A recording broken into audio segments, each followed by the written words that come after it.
Subscribe अनि बेल आइकन।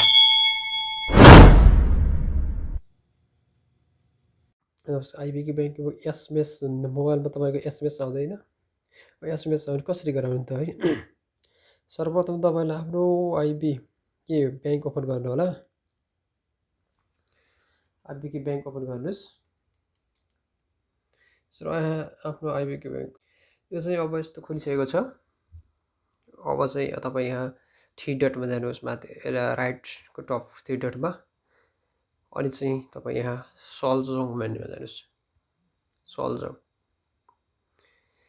अनि चाहिँ यहाँ यस्तो पेज ओपन हुन्छ। अनि चाहिँ तपाईँ यहाँ आल्लिम सर्भिसमा जानुहोस्। आल्लिम सर्भिस, अनि यहाँ तपाईँले देख्न सक्नुहुन्छ है, मुन्जा एसएमएस आल्लिम सर्भिसु, मुन्जा एसएमएस युरियो इप्छुल खोमे नियकमा सल्जङ हागीमा क्लिक गर्नुहोस्।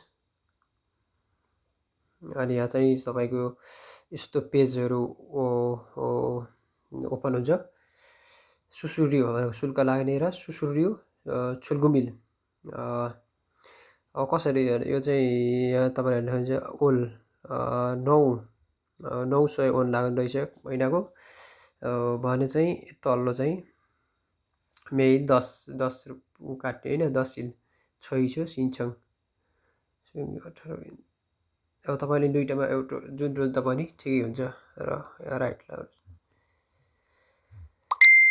र अब तपाईँले चाहिँ तुङ्गी गर्नुहोस् र सिन्छङ हागी अब यहाँ चाहिँ तपाईँले आफ्नो राख्नु होला।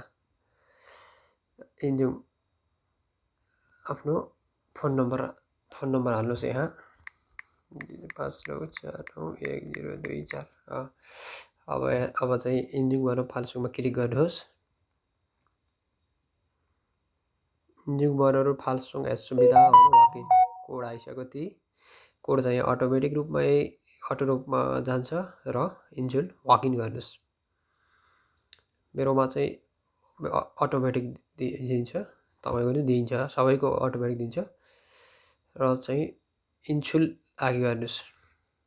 यसमा एकदमै 1 एस सुविधा। अब चाहिँ तपाईँको मोबाइल चाहिँ भइसक्यो, मेसेज आउने भइसकेको छ। यसरी ओके गरिसके पछाडि चाहिँ अब त छङसाङ जकुरु इन्चुङ त्यो सुविधा भएको छ।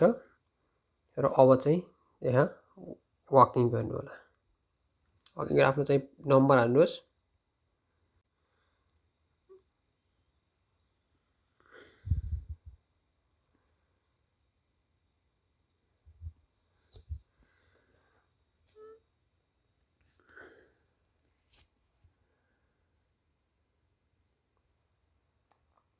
अब यो चाहिँ यो छन्छे छरी नै गर्नुहोस्। फेरि ठाउँ गर्नुहोस्। फेरि चाहिँ यहाँ पासवर्ड। यसरी चाहिँ तपाईँले चाहिँ आफ्नो मोबाइलमा एसएमएस ब्याङ्किङ बनाउन सक्नुहुनेछ।